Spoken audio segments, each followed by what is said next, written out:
Hi friends, ഇന്ന് ഞാൻ prepare ചെയ്യാൻ പോകുന്നത് ഫിഷ് ബിരിയാണിയാണ്. അപ്പോൾ ചാനൽ ഇതുവരെ സബ്സ്ക്രൈബ് ചെയ്യാത്തവരുണ്ടെങ്കിൽ ചാനൽ സബ്സ്ക്രൈബ് ചെയ്യുക, കൂടെയുള്ള ബെല്ലൈക്കൺ കൂടെ പ്രസ് ചെയ്യുക. മസാല പ്രിപ്പയർ ചെയ്യാനായിട്ട് ഞാൻ ഇവിടെ പാനിലേക്ക് 2 സ്പൂൺ മല്ലി ചേർക്കുന്നുണ്ട്, 1 സ്പൂൺ കുരുമുളക്, 1 സ്പൂൺ ജീരകം, 1 സ്പൂൺ ഗ്രാമ്പു, കുറച്ച് പട്ട, 2-3 ബേ ലീവ്സ്, 1 സ്പൂൺ ഏലക്ക. ഒന്ന് റോസ്റ്റ് ചെയ്തെടുത്തതിന് ശേഷം 1 സ്പൂൺ മഞ്ഞൾപ്പൊടി കൂടെ ചേർത്ത് നന്നായിട്ടൊന്ന് റോസ്റ്റ് ചെയ്യാം. ഈ മസാല ഒന്ന് തണുത്തതിന് ശേഷം നന്നായിട്ട് പൊടിച്ചെടുക്കാം. ഇന്ന് റൈസ് പ്രിപ്പയർ ചെയ്യുന്നത് കുക്കറിലാണ്. അപ്പോൾ ഞാൻ കുക്കറിലേക്ക് കുറച്ച് നെയ്യും ഓയിലും ആഡ് ചെയ്യുന്നുണ്ട്. അതിലേക്ക് കുറച്ച് പച്ച മസാല ചേർക്കാം. കുറച്ച് സവാള, ഇഞ്ചിയും വെളുത്തുള്ളിയും ചെറുതായിട്ട് അരിഞ്ഞത്, 2 പച്ചമുളക്, ഒരു ഉണങ്ങിയ നാരങ്ങ ചെറുതായിട്ടൊന്ന് കീറിയതിന് ശേഷം ഇതിലേക്ക് ആഡ് ചെയ്യാം. ഇതിലേക്ക് 2 ബേ ലീവ്സും നേരത്തെ പൊടിച്ചെടുത്ത മസാല ആഡ് ചെയ്യാം. ഞാൻ ഈ പ്രിപ്പയർ ചെയ്തിരിക്കുന്ന മസാല കപ്സയുടെയാണ്. ഇന്ന് ബിരിയാണിയിൽ സ്പെഷ്യലായിട്ട് കപ്സ മസാല ചേർത്താണ് ഞാൻ പ്രിപ്പയർ ചെയ്യുന്നത്. ഇനി 20 മിനിറ്റ്സ് സോക്ക് ചെയ്ത് വെച്ചിരിക്കുന്ന സോന മസൂരി റൈസ് ഇതിലേക്ക് ആഡ് ചെയ്യാം.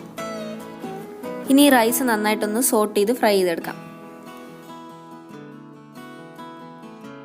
ഇതിലേക്ക് ആവശ്യത്തിന് ഉപ്പും പുതിനയിലയും മല്ലിയിലയും ആഡ് ചെയ്യാം.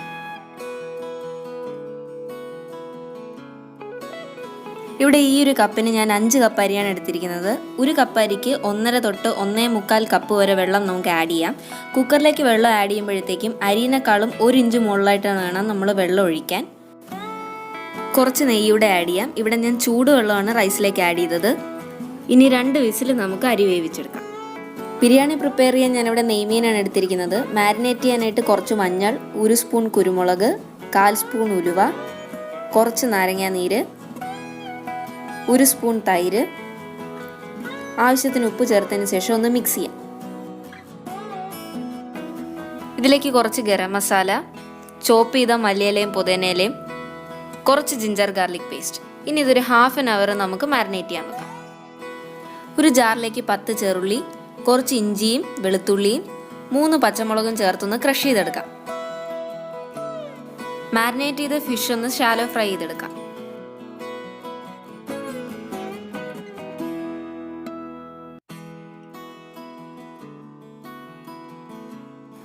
ബാക്കി വന്ന മാരിനേഡ് നമ്മൾ മസാല പ്രിപ്പയർ ചെയ്യാനായിട്ട് എടുക്കും. ഒരു ജാറിലേക്ക് 2 തക്കാളിയും കുറച്ച് ചൂടുവെള്ളവും ചേർത്ത് നന്നായിട്ടൊന്ന് അരച്ചെടുക്കാം. ഫിഷ് ഫ്രൈ ചെയ്ത ഓയിലിലേക്ക് നേരത്തെ ചതച്ച് വെച്ച മസാല ആഡ് ചെയ്തൊന്ന് സോട്ട് ചെയ്യാം. ഇതിലേക്ക് 2-3 സവാള കട്ട് ചെയ്തത് ആഡ് ചെയ്യാം. ആവശ്യത്തിന് ഉപ്പ് ആഡ് ചെയ്യാം. ഉള്ളി ഒന്ന് സോട്ടായി വരുമ്പോഴത്തേക്കും ടൊമാറ്റോ പ്യൂരെ ആഡ് ചെയ്യാം. ബാക്കി വന്ന മാരിനേഡ് കൂടെ ആഡ് ചെയ്യാം. 2 സ്പൂൺ കപ്സ മസാല,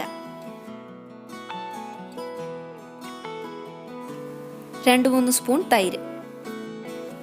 മസാല ഒന്ന് കുക്കായി വരുമ്പോഴത്തേക്കും നേരത്തെ ഫ്രൈ ചെയ്ത മീൻ ആഡ് ചെയ്യാം. കുറച്ച് നാരങ്ങാ നീരും മല്ലിയിലയും പുതിനയിലയും ചേർക്കാം. ദം ചെയ്യുന്ന ഉരുളിയിൽ റേസിൻസും സവാളയും ഫ്രൈ ചെയ്തെടുക്കാം. റേസിൻസും സവാളയും പിന്നെ കാഷ്യൂ നട്ട്സിൻ്റെ ഒക്കെ അളവ് നമുക്കിഷ്ടമുള്ള അനുസരിച്ച് കൂട്ടാം. റൈസ് കുക്കായി വന്നിട്ടുണ്ട്. കുറച്ച് റൈസിൻസും ഉള്ളിയുടെയും മുകളിലായിട്ട് നമുക്ക് 1 ലെയർ റൈസ് വെക്കാം.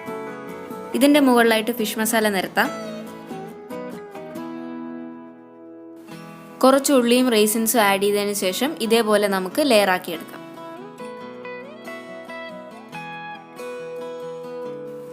ആവശ്യമുണ്ടെങ്കിൽ നമുക്ക് കുറച്ച് പച്ചമുളക് കൂടെ ഫ്രൈ ചെയ്തിടാം.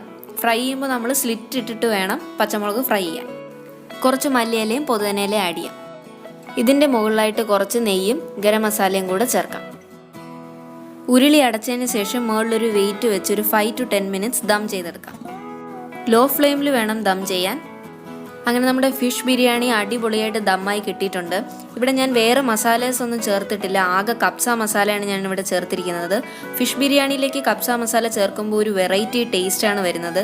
പിന്നെ ഞാനിവിടെ മാക്സിമം നെയ്യിൻ്റെ അളവ് കുറച്ചാണ് ചേർത്തിരിക്കുന്നത്. വളരെ ടേസ്റ്റി ആയിട്ടുള്ളൊരു ബിരിയാണിയാണ്. പിന്നെ റൈസൊക്കെ ഒട്ടും ഒട്ടിപ്പിടിക്കാതെ നമുക്ക് കുക്കായി കിട്ടിയിട്ടുണ്ട്.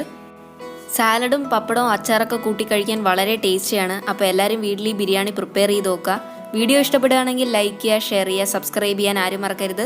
പുതിയ വീഡിയോസിൻ്റെ നോട്ടിഫിക്കേഷൻസ് കിട്ടാൻ വേണ്ടി ബെല്ലൈക്കൺ കൂടെ പ്രസ് ചെയ്യുക. അടുത്ത വ്ലോഗിൽ കാണും വരെ ബൈ.